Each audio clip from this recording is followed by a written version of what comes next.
Welcome to the Human Capital Innovations Podcast, your go-to source for personal, professional, and organizational growth and development. We hope you tune in often for all things people management, organizational development and change, organizational leadership, and social impact related. Maximize your personal and organizational potential with Human Capital Innovations Podcast.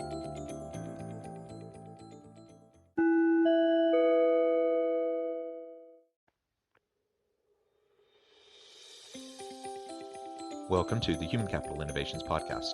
In this HCI podcast episode, I talk with Stephen Mitchley about increasing productivity and business performance through prioritizing health within the workplace.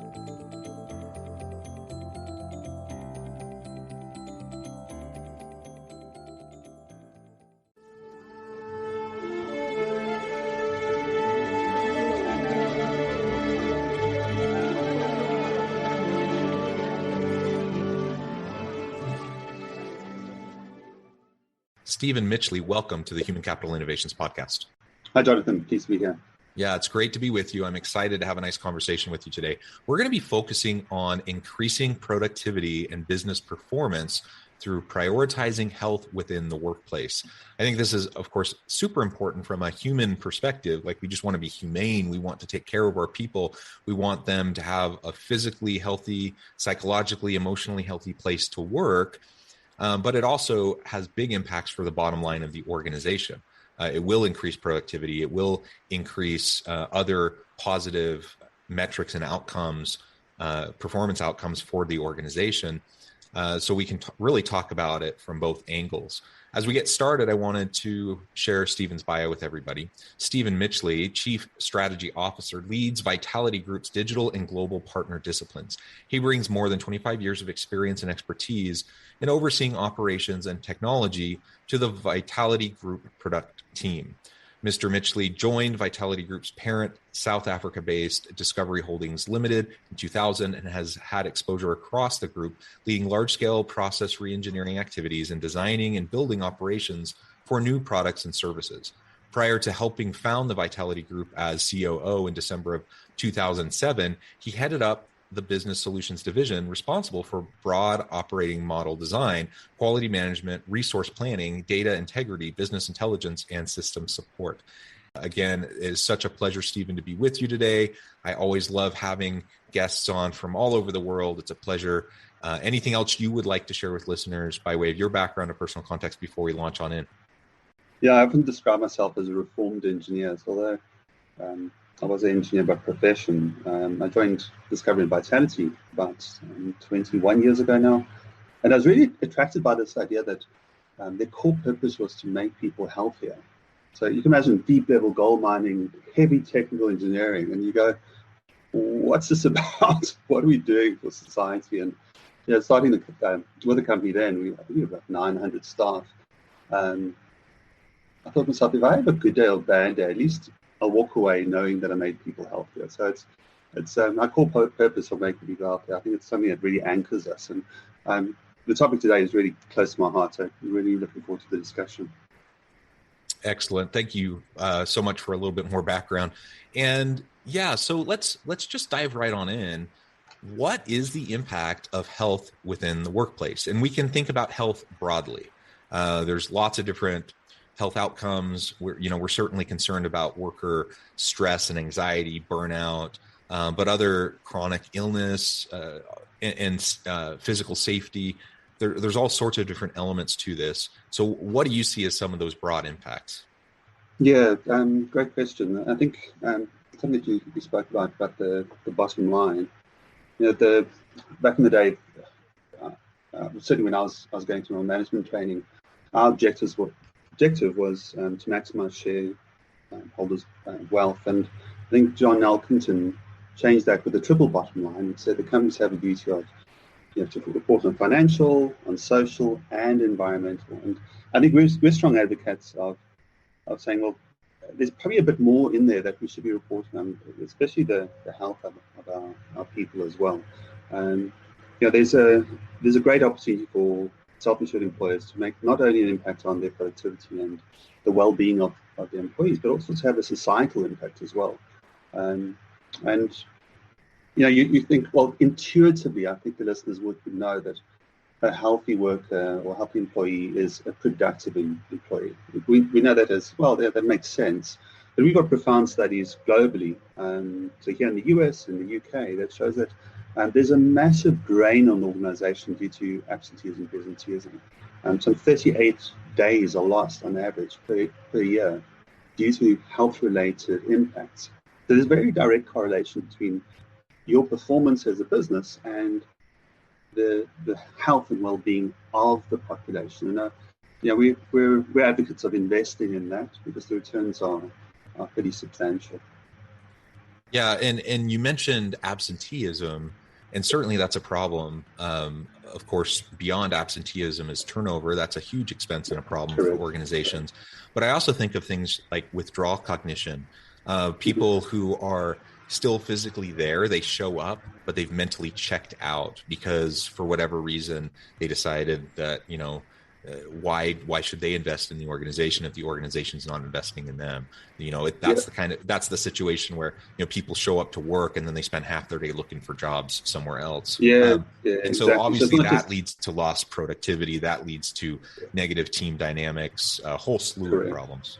Yeah, I mean the Rand Europe and Cambridge study was really health-related absenteeism and presenteeism, which didn't take into account these more cultural elements.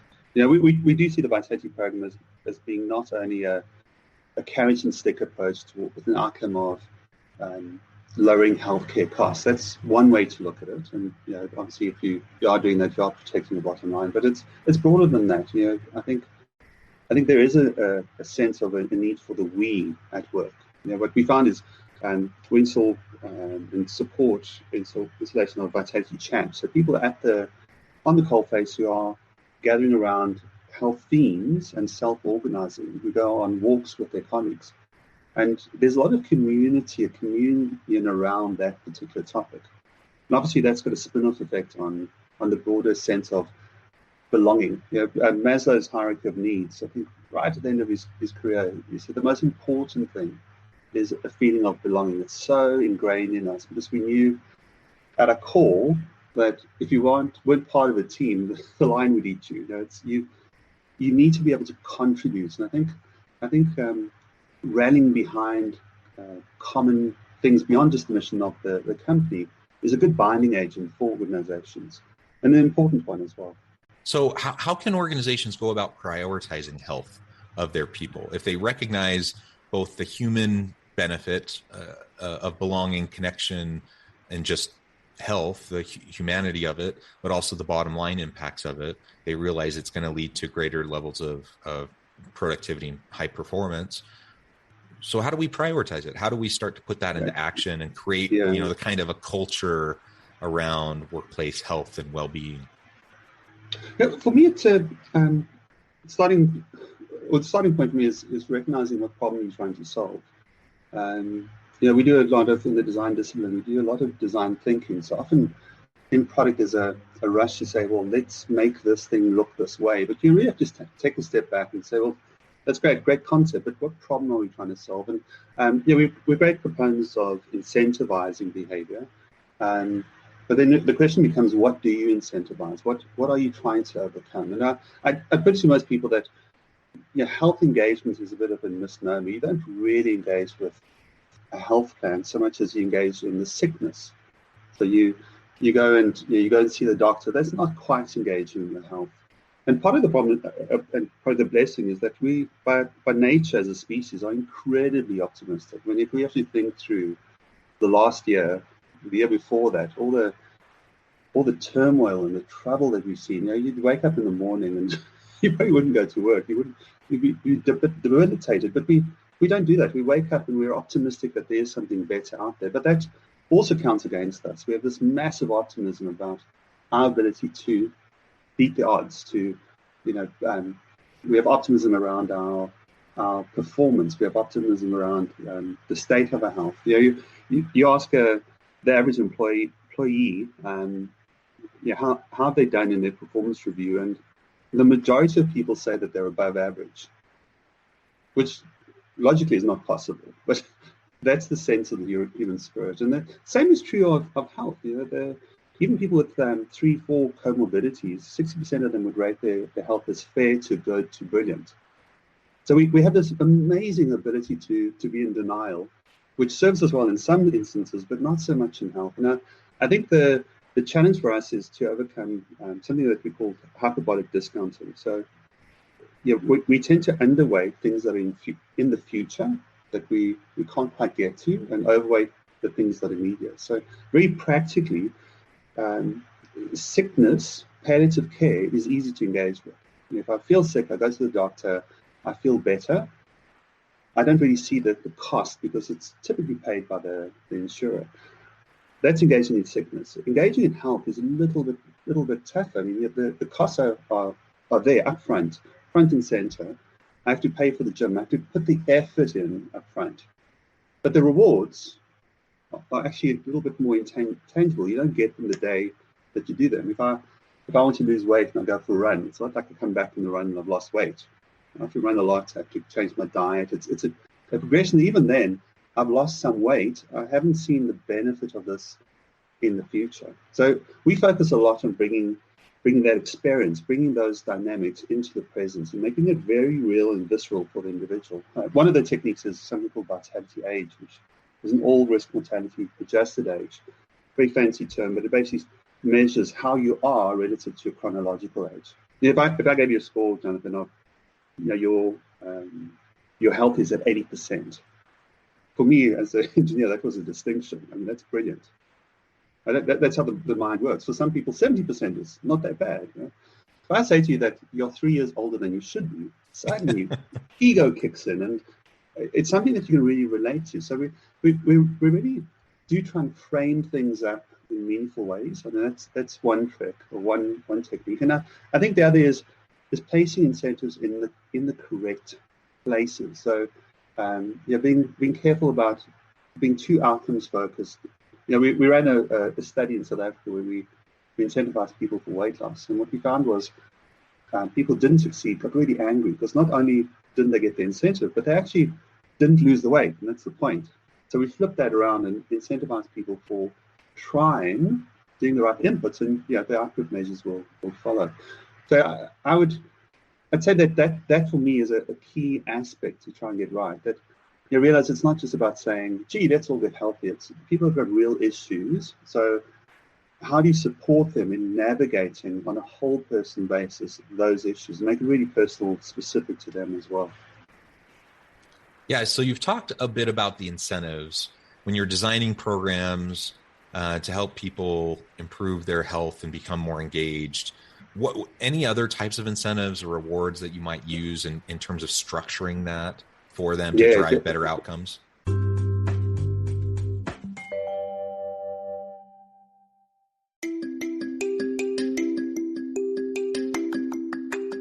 I'm excited to announce the publication of my new book from HCI Press, Bluer Than Indigo Leadership, The Journey of Becoming a Truly Remarkable Leader. Early in my adult life, I learned about an Asian proverb that translates as bluer than indigo. If you think about the color indigo, it is a brilliant, deep, and vibrant blue, what some would call the bluest of blues. To have something that is bluer than indigo is rare and truly remarkable. Contrary to popular myth, there is no one-size-fits-all or cookie-cutter approach to effective leadership. There's no silver bullet, no secret sauce, no go-to model that will solve all of our problems. The truth is, great leaders have all had their unique strengths and flaws, and have all had to discover and then pave their own distinctive path in their life's journey to fulfill their leadership potential. Bluer Than Indigo Leadership will help you discover your own path and explore those ordinary, everyday actions that will help you respond to an uncertain future and produce extraordinary results for individuals, teams, and organizations.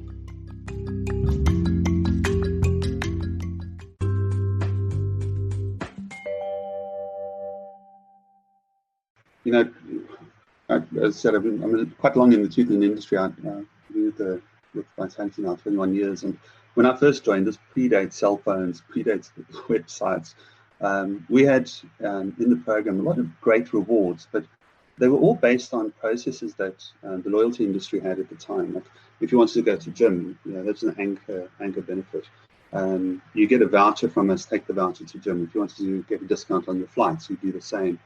And we came up with this mantra of intuitive, real-time, integrated as a way of designing experiences. So the first thing for me is, and the lesson there for me was really inertia kills initiatives. If you can make things simple and intuitive for members and for employees, you really get profound changes in behavior. We were able to increase our engagement rates by 900% in 1 year, and our call rate for the program dropped by 27%, just with that simple design philosophy.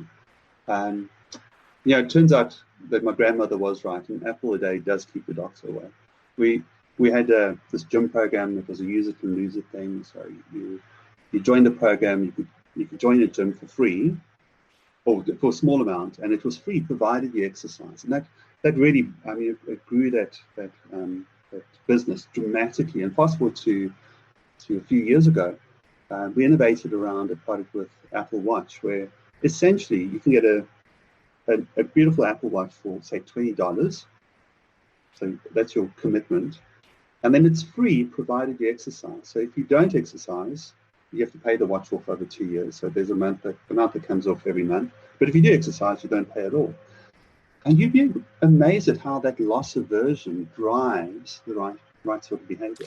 And can we flip that? So I've seen the opposite, where you do all these checkpoints, you hit all these benchmarks, and then at the end you get the Apple Watch.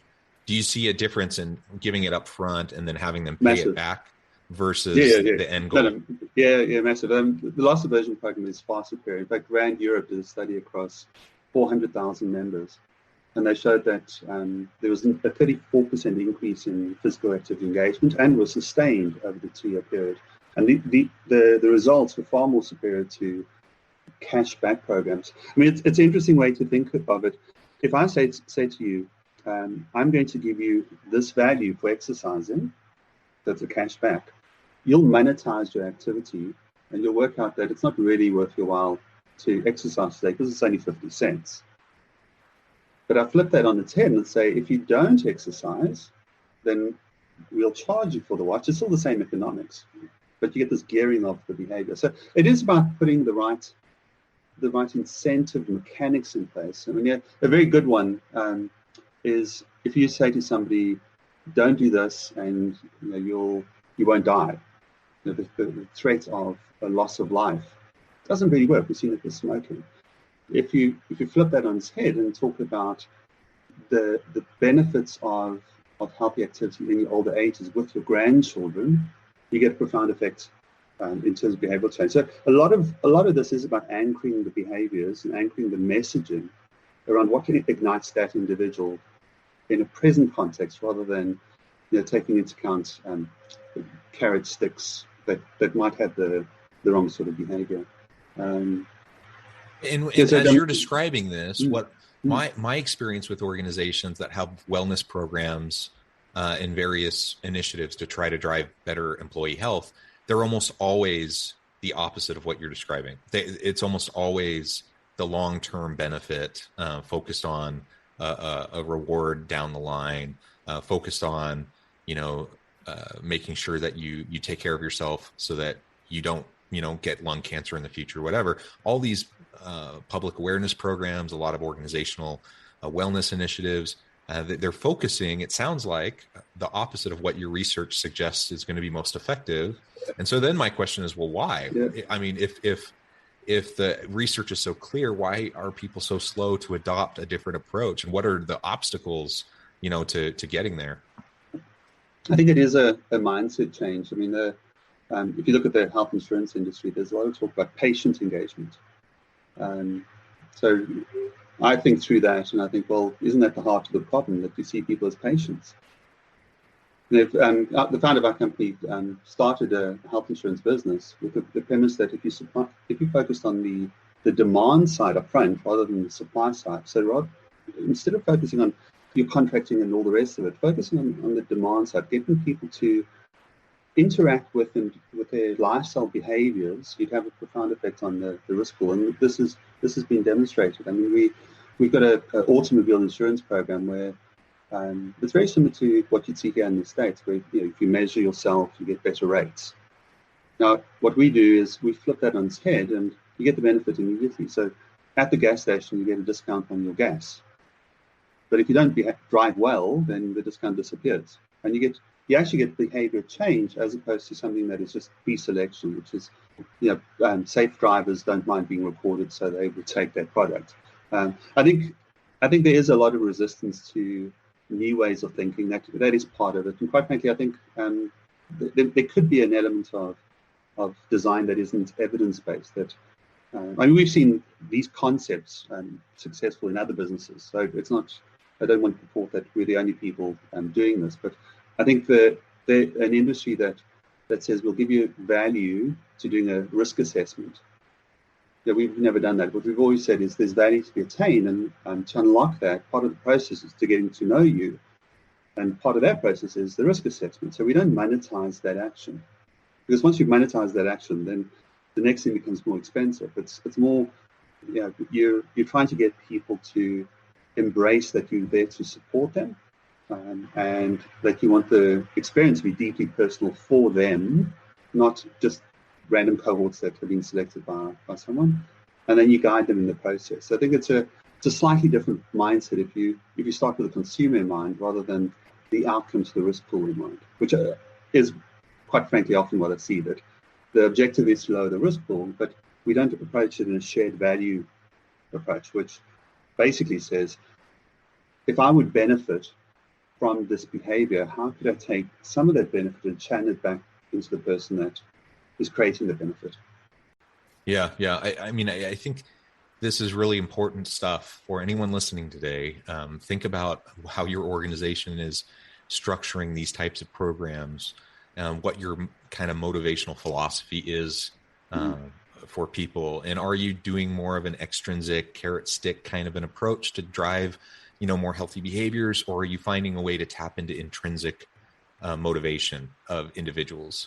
And that was one thing that struck me as you described the difference between talking about someone's, danger of dying versus the ability for them to enjoy, later life with their grandkids and have fun with them, right? Like that's tapping into my internal motivation, that, my love for family, my desire to be there for them. It's your why. Exactly. It's my why. Exactly. Yeah. And so how often are we tapping into the why behind behavior in the workplace, whether it's health related or a variety of other types of issues, versus, we create these extrinsic types of motivators that kind of work, but often don't work as well as the intrinsic.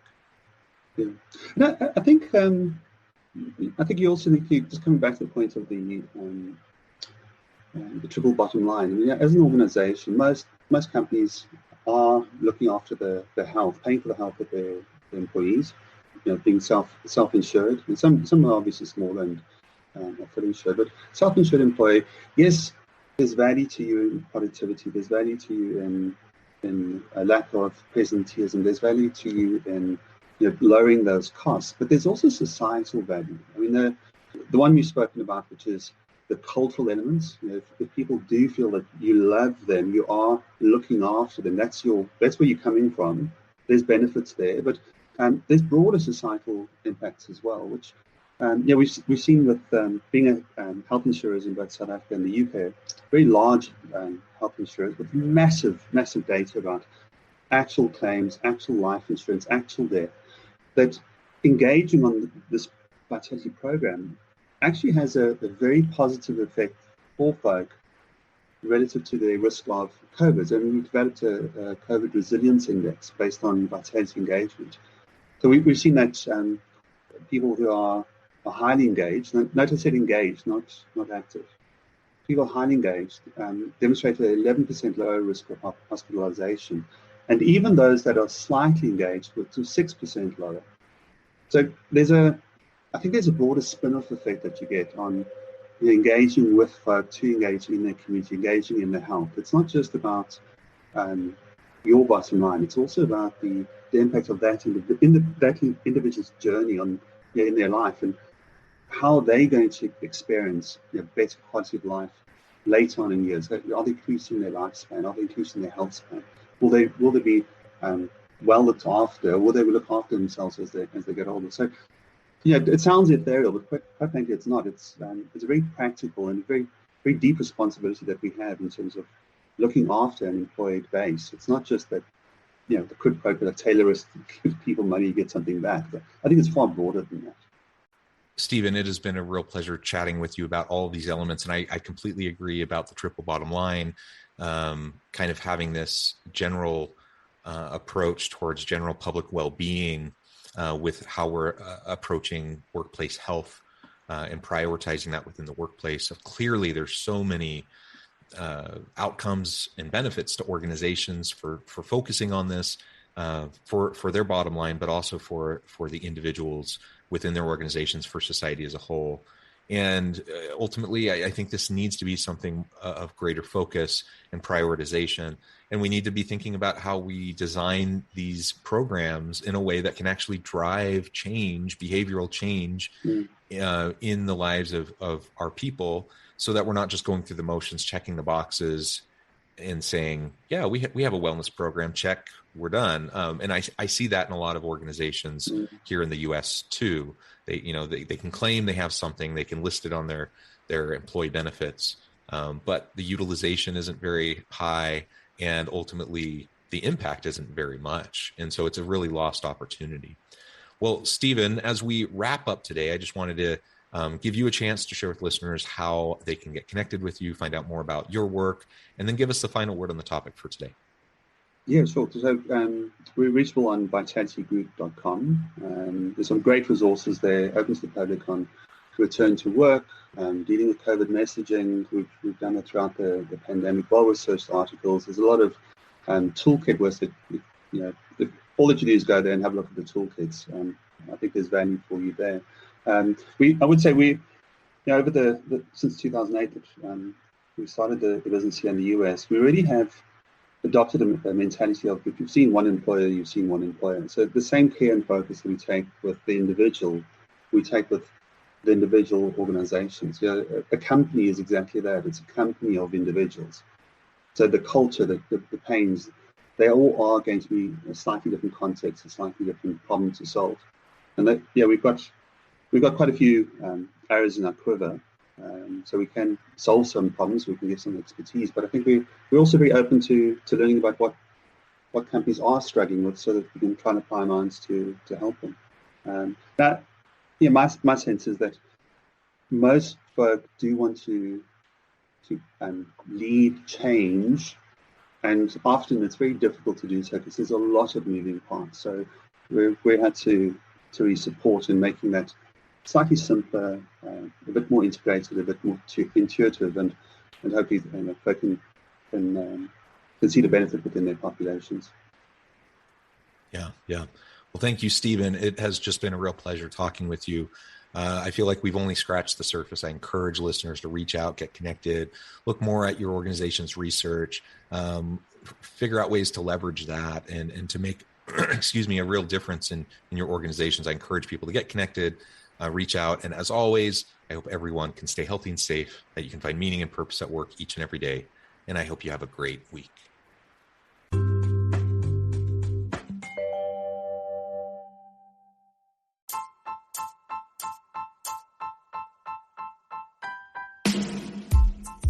The alchemy of truly remarkable leadership. Ordinary, everyday actions that produce extraordinary results. Consider how the nature of work has shifted over the past 50 years. With increased globalization, rapid technological advancement, and the shift in economic composition, the average job of today looks very different than the average job of 50 years ago. What will the jobs and organizations of tomorrow look like? Moreover, what does this all mean for organizational leaders? What are the core competencies and capabilities of organizations and their leadership that are prepared for continued disruption and geopolitical and socioeconomic shifts? Regardless of what the future holds, increasingly, leaders need to be socially minded, data-driven, decisive, champions of talent, and disruptors of the traditional notions of leadership, teams, organizations, and work. The Alchemy of Truly Remarkable Leadership will help you to explore your own leadership competencies and capabilities and consider ways to apply and implement them into your workplace and personal life.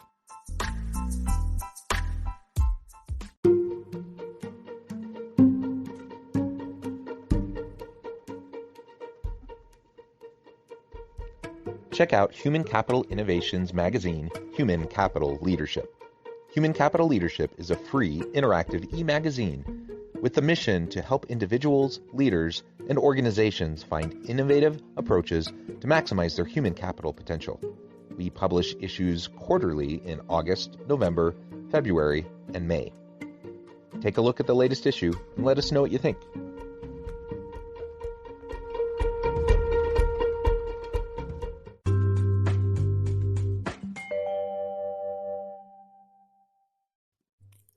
Thanks again for joining us for this episode of the Human Capital Innovations Podcast. I hope you stay healthy and safe and that you have a great week.